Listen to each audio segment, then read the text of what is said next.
The Rush Hour with James Golden. Entertaining and informative. On the Red Apple Podcast Network. I mean, the Bolsheviks are in charge of his party. And they're stone cold crazy. They're living proof that evolution is a slow process.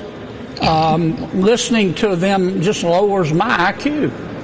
As one of your guests said earlier, it's like something out of a grad school coffee shop. And I'm sorry for America, but it'll be the best thing that happened to my party. I mean, because most Americans are going to listen to these pencil necks and say, well, you know, Republicans aren't perfect, but the other side's crazy. But it's up to Senator Schumer and the other reasonably mature adults in their party to push back. Yeah, right.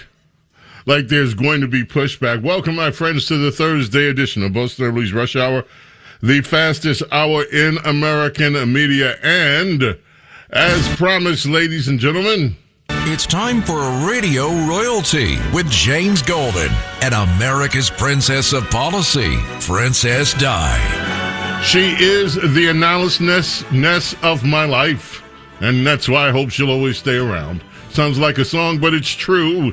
The goodness, the wonderfulness of Princess Diana is here with us on this very, very, very busy news day. Welcome, Your Highness, to the program. How are you? I am good. Glad to speak with you, the sledgehammer of truth. You know, we've had so much stuff. I thought today was going to be New York-centric, given the communist takeover of New York City. As it's not all taken over yet, but a lot of it. And Mondami is certainly trying to make sure that they go in that direction. But the Supreme Court has been busy today. Other decisions going to drop. One of the decisions I'm sure that has liberals, not just in Hawaii, where the ruling was aimed at specifically, but places like New Jersey and California. The Supreme Court struck down a ban that basically tried to make concealed carry holders have their rights squashed by requiring them to get permission to carry before they set foot in a whole lot of locations. Supreme Court said, no, come off it. That's not what they said, but that's how I'm interpreting what they said. Come off it. You're not fooling anybody. You just want to ban concealed carry people from carrying weapons that are constitutionally able to carry. You had that. Then you had two Supreme Court drops on immigration. One, that the President Trump can end this scam that has been the temporary protected status for illegal immigrants, which basically turned them into, we're coming under a temporary status, but we're never going to leave status. Supreme Court called that one out. And then they also are going to allow the President of the United States, as he was, to reinstate the scam that was at the borders with asylum. Once you make it to the border, you're guaranteed asylum, no vetting, no nothing, just come on in. Supreme Court looked at that one and said, "Niet," old Soviet language there, "Niet, ain't gonna happen. The president can stop people at the border."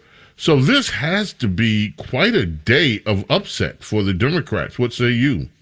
I agree. It came in waves, and as you said, it was bad enough if you're a leftist, to have a basically robust pro-Second Amendment decision. But then the rest of it was just, and I've already seen meltdowns from the left on the immigration piece. And you mentioned the main outlines, but the most annoying thing, if you're a leftist, is the Supreme Court in the TPA decision said that the courts have no right to even weigh in on this. The whole idea that all these federal district courts have been throwing sand in the gears on immigration, since the first term. And so now the Supreme Court basically says, nope, you can't even weigh in. You cannot rule on it at all, which they cannot believe on the left. They're like, what do you mean? What are you talking about? How can that be? This has been their entire arsenal, has been the court. And the Supreme Court said, nope, court has no say, which is unbelievable to the left and wonderful to America. Oh, my. Now, if they can stop some of these other activist judges, especially these Obama and Biden appointees from throwing sand in the gears, it would be interesting.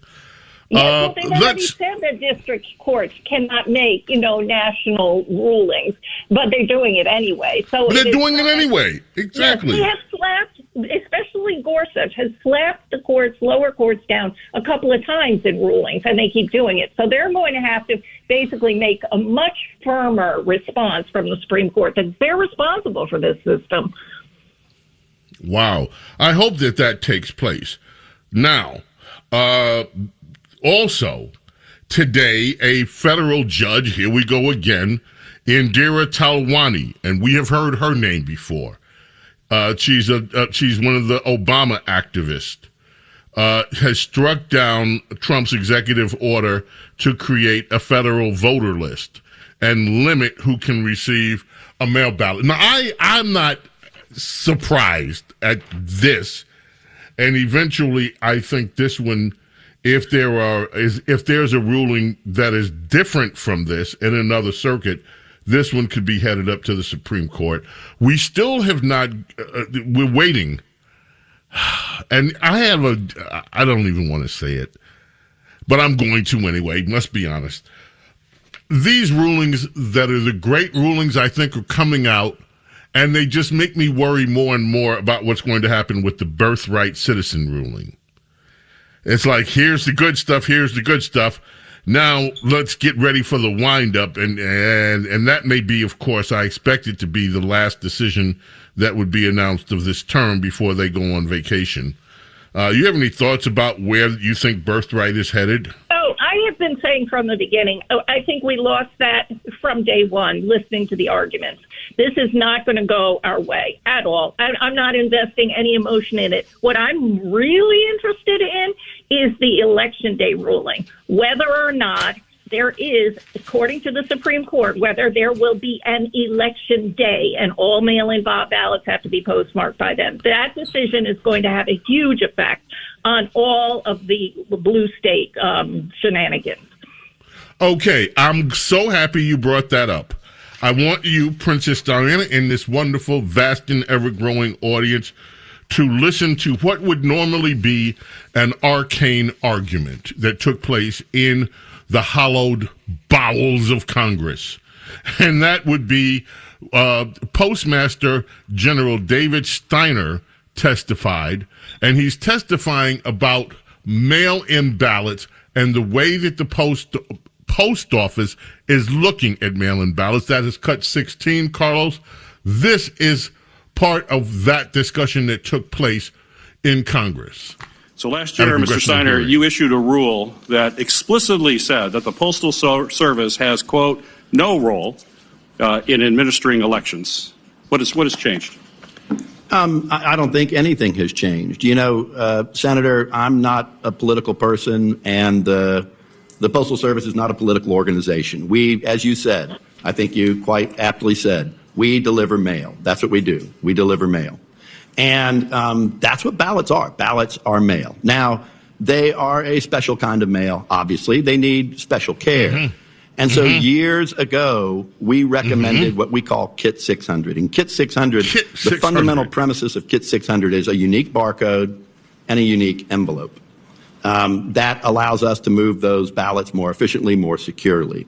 That is what our proposed rules suggest, is that we have unique barcode, unique envelope. And that is not something that is new. That's something that's been being used by states throughout the country on both sides of the political spectrum. So California has followed it, Oregon has followed it, Arizona has followed it, Florida has followed it, among many other states. And so, to me, it's not a political question. It's a question of how do we most efficiently and securely move ballots. We've been recommending this for many years. All this does is make it a requirement. Well, certainly best practices are different than having a mandatory requirement. You can follow best practices to deliver it more efficiently without having control of vast voter rolls and having the ability to have that data. It's basically a backdoor way for the federal government to get voting information that states control under the U.S. Constitution.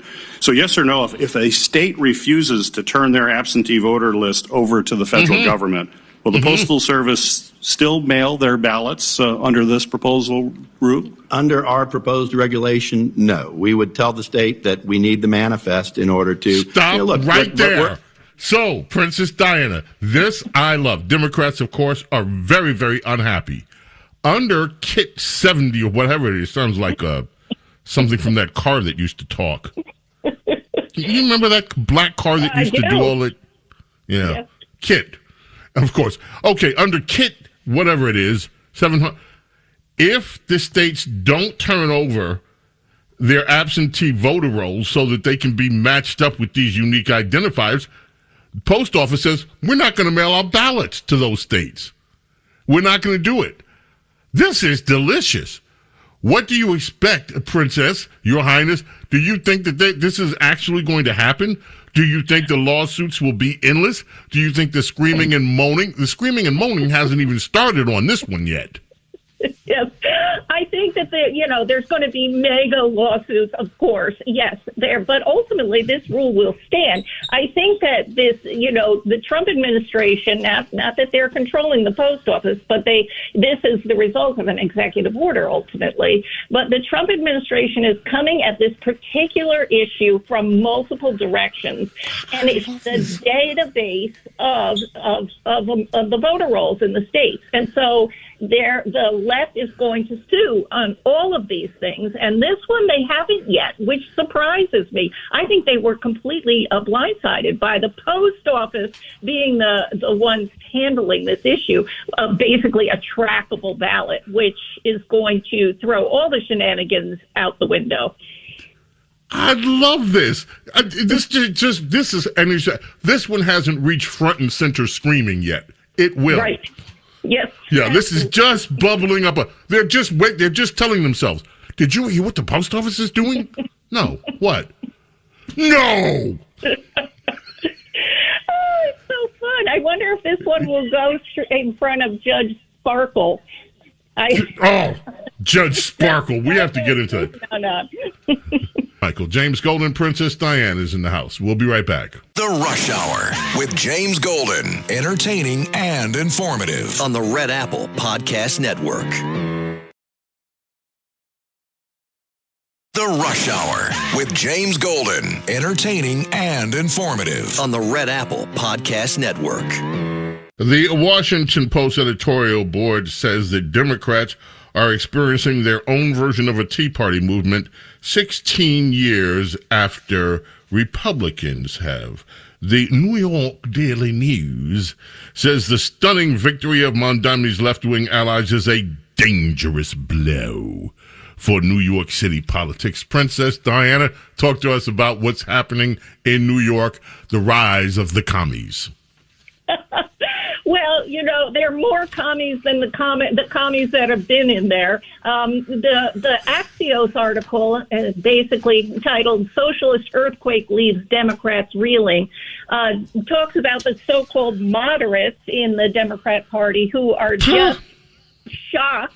And, a lot of these leftist Democrats who were defeated by the choice of Mayor Zohran Mamdani on the DSA, the Democratic Socialists of America, the three in particular that got most of the news, they defeated some big Democrats. Dan Goldman, one of the most obnoxious but leftists of the leftists in New York 10, and Adriano Espaillat, who was head of the Congressional Hispanic Caucus, was defeated by Daria Laza Avila Chevalier, DAC, And so these communists, they're avowed communists, have basically taken the axe to the standard Democrats, and the Democrats are upset about it. I don't know if you saw James Carville went on a rant and has declared an official schism in the Democrat Party. He says, I'm done. I'm not in that effing political party with those people who are so he calls them anti-Jew. And the Marxist, John Fetterman, of course, who has been basically called these people the dirtbag left and the pro-Hamas wing. And even Letitia James, I was very surprised to see today that she was disappointed in the mayor. I'm disappointed in you, Mandami. She said basically, don't blow it up, which is a little bit too literal, talking about the Democrat Party. And so there is a worry, and I saw on Morning Joe, the discussion on how these commies and their victories and their past quotes are going to be used by Republicans, and they better be. That's my view. The Republicans better seize and pounce on these quotes and run all of these people around the necks of the Democrat Party. Well, I intend to help with that effort. When we get back, we're going to hear from Daria Lazier-Chalver. We're going to hear from James Carville, hopefully. We're going to hear from Hakeem Jeffries, who himself is a target. The Rush Hour with James Golden. Entertaining and informative. On the Red Apple Podcast Network. The Rush Hour with James Golden. Entertaining and informative. On the Red Apple Podcast Network. I remember last time you were on and you said almost the same thing that you just said, and we all nod. And I know it takes time from the interview and everything, but it doesn't really answer the question that Andrew said. We all agree with what you just said, but it totally shifted from what we're talking about, is whether when the Democratic Party includes someone in that tent that believes these things. I don't think any of those things are going to solve what you just talked about or an answer to any of our problems that you delineate so eloquently. They were saying, you're next. About Hakeem Jeffries, you're next, you're next, you're next. You can't think this is a positive development in New York politics, can you? And they'll just, Dems will be Dems or something like that. I don't see how you can say that. You need to reject those things, I think. First of all, I've clearly rejected those things. That's number one. Number two, and my record speaks for itself, this is not a Dems will be Dems situation. Donald Trump is the president of the United States of America right now. Are you kidding me?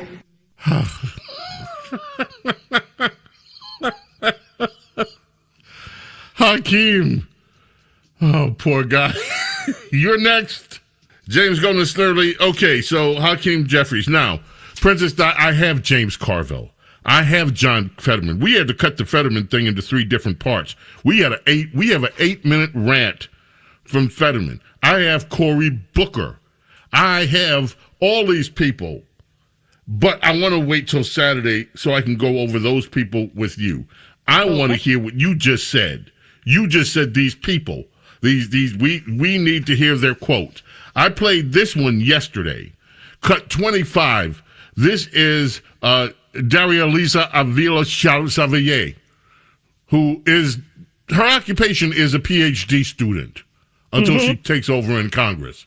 She's leaving from being an eternal student to going into Congress. No real experience in the world, just a student going into Congress, a student of left-wing politics. Anyway, here is what she said, and we played this one yesterday, but this is one of my favorites from her. We chose to tackle the issue of permanent exclusion for many reasons. As folks who operate within the Black queer feminist lens, we know that the most marginalized should always be at the center of our work. And we see this as part of our ongoing work to end broken windows policing, which criminalizes poor communities of color for merely existing.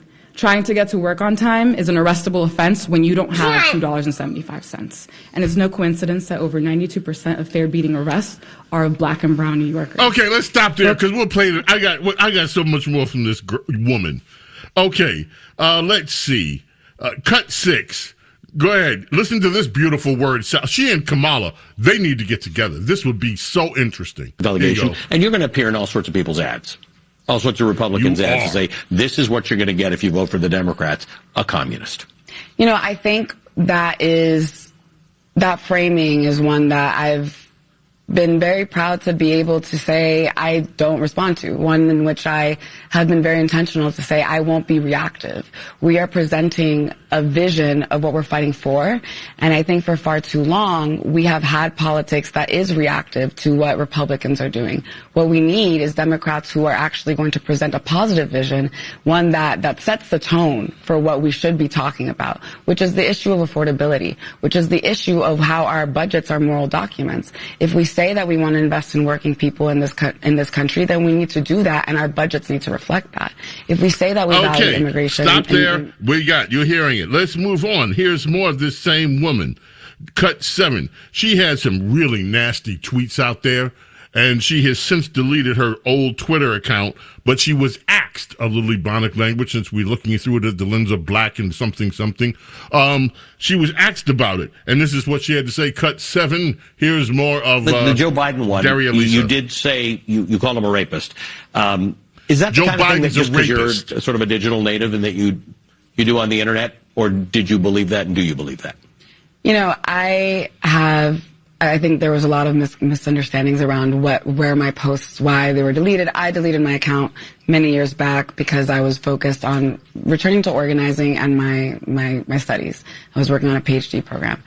And I think often we're asked to really have accountability for folks who have not held political office or have political power, and don't do the same for folks who are in positions of political power. Now, all that to say, I do regret my tweets, and that's something that I think has brought a lot of division, and that's something I regret, because as an organizer, my goal is always to unify our community and deliver for our community.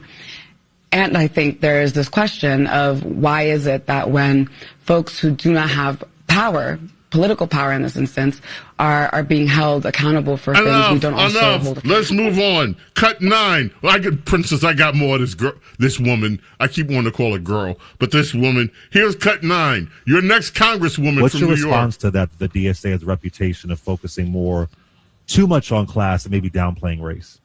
Yeah, I came to my politics of socialism, of democratic socialism, through a race lens, right? I was doing a lot of reading of the Black radical tradition. I was doing a lot of organizing around ending mass incarceration, around immigration justice. I, was part of BYP 100, Black Youth Project 100, Families for Freedom, doing immigration justice organizing, and a number of other organizations around racial justice and economic justice.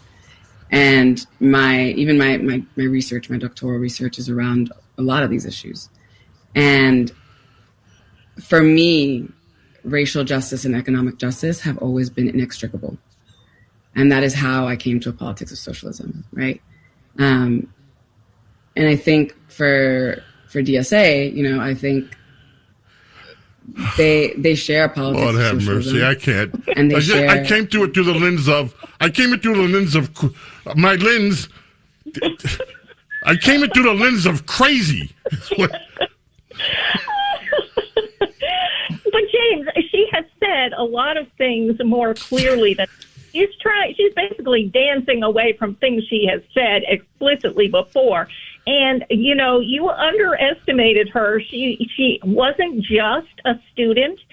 She was founder of CUAD, the Columbia University Apartheid Divest, in 2024 in support of Hamas. She was in Columbia and organizing and fighting after the October 7 massacre. And in their founding documents, she said their goal is to undermine and eradicate America. She has said they are fighting for the eradication of Western civilization. She called the U.S. a effing disgrace.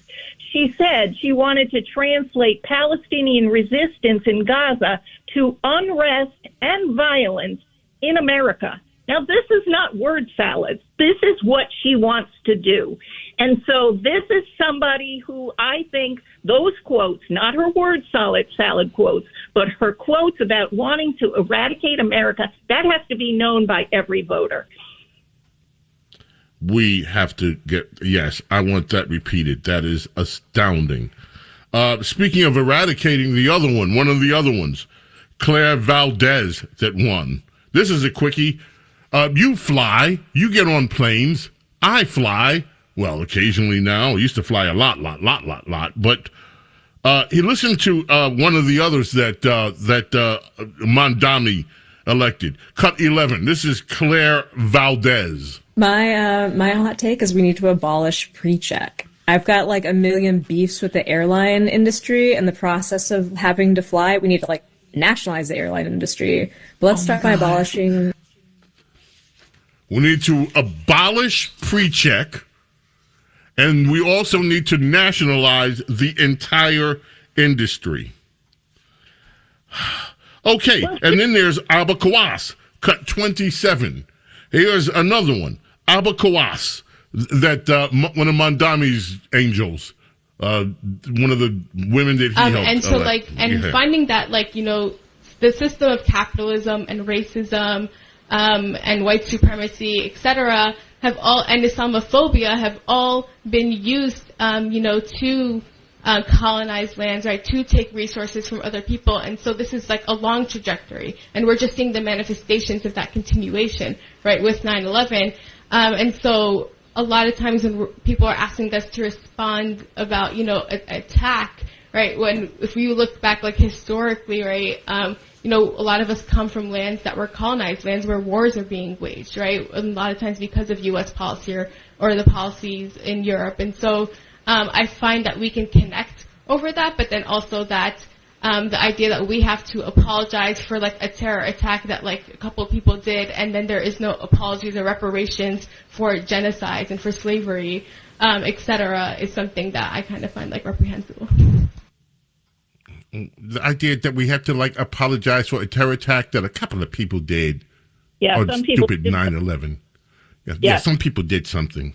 And she was in this rally waving a Hamas headband. And so this is not someone who just talks word salads. All of these people, they want to abolish ICE, abolish police, abolish prison, abolish borders, and abolish deportation. And they have all said so explicitly. And in the victory rally at the DSA, they were all chanting, basically, from the river to the sea, Palestine will be free, which is the eradication of Israel. So that is the common cause that the leftists and the radical Islamists have made in order to gain political power. Cut 24, Brad Lander. This is the guy who beat Dan Goldman. And to Diana's words right now, listen to the guy that's will take over Dan Goldman's seat. Last Thursday, I gave a name to that spirit that has been moving in New York City. I said it was solidarity. I said it was the force we need to vanquish our biggest foes. And I don't mean Wemby and the Spurs. Solidarity is the force that we need to vanquish Trump's fascism. To abolish ICE, and to stand up to the billionaires who are rigging our economy against us. And what does he plan to do? Cut 23, when he gets to Congress. This is him on PMS Now. This is what he says. Look, we need to make clear what the fights are we're going to stand up for. I gave one example last night. I think one of the best things that Democrats did in a unified way last year was to make the shutdown, the government shutdown, a fight about the health care subsidies. I think next year, I think we should tell people this fall, is we're going to make that what we fight in the budget for next year. We're not going to vote for a budget that doesn't restore health care subsidies on the exchanges to bring people back their health care, Medicare, Medicaid, subsidies for small businesses and working people's on the exchange. We won't vote for a budget that doesn't do that. And then let's go fight and deliver it and hold out till the end this time. So he's not even in Congress, and we're going to shut down your government is his message again. I miss Nancy Pelosi. Pelosi was able to keep a rein on the squad. If you recall, when they first came in, they were similar, floated for bear, wanted to take over, and Pelosi, in no uncertain terms, basically quashed them, including AOC. And there's no one there. Hakeem Jeffries doesn't have the strength to do it. And so basically this group of fringe radical extremists is going to run roughshod over and take over the entire Democrat Party. And so our side needs to make it clear that that is the clear contrast between the Democrat Party of today, which is the commie Democrat Party, and the sane conservatives. Princess Diana, thank you so much. We got to take a break and head back with the clip of the day and close it out. However, I want to just say on Saturday, we have so much. I haven't even gotten to half the bites. And I'm going to look for some of those other quotes from some of these radicals that are now the mainstream of the Democrat Party. Yep. So happy. I'm so happy for them. Finally, the masks are off. This is who they've always been. But they were trying to work at it quietly from a moderate position. The younger generation says, screw the mask. Let's tell everybody who we are and what we want. That's exactly right. Amen, James. I'm looking forward to Saturday. Me too. James Golden, Snerdley, clip of the day coming up.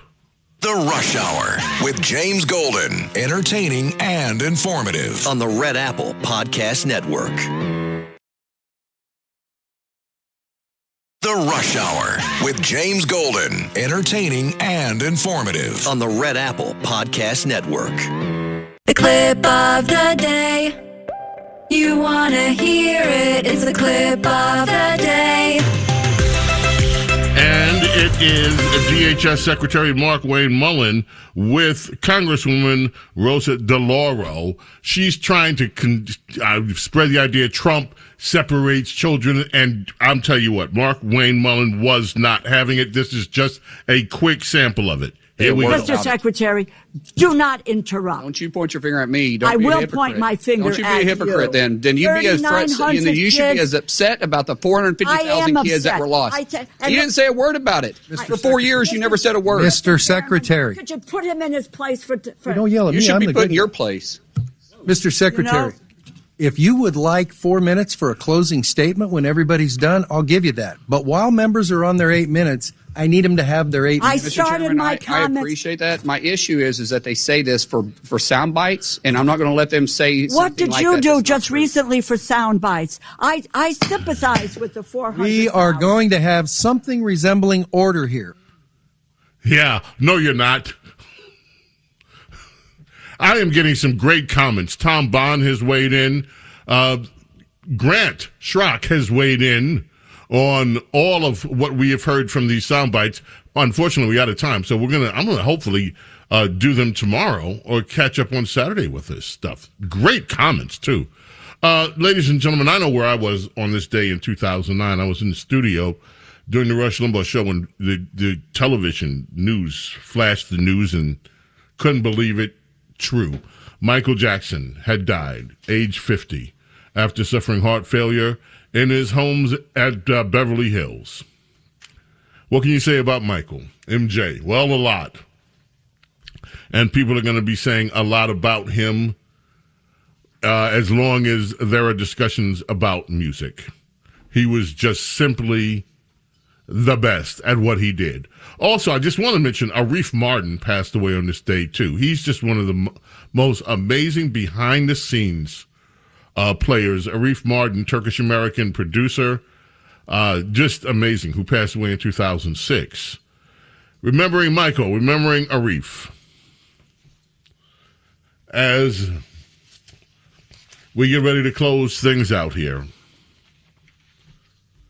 Thriller, still the world's best-selling album. Over 50 million units of Thriller sold. 50 million on one album. The one, the only, Michael Jackson. May God bless and protect each and every single one of you, your families, and your loved ones. Love and gratitude, my friends, for your being here with me and allowing me to be with you.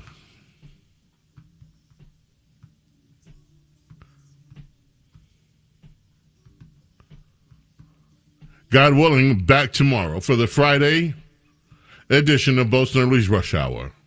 Fastest hour in American media. And thank you, Princess Diana, for the analysis. I'm telling you, folks, you get the analysis nowhere else. God willing, as I said, back tomorrow. Until then, I bid you adieu. Bye.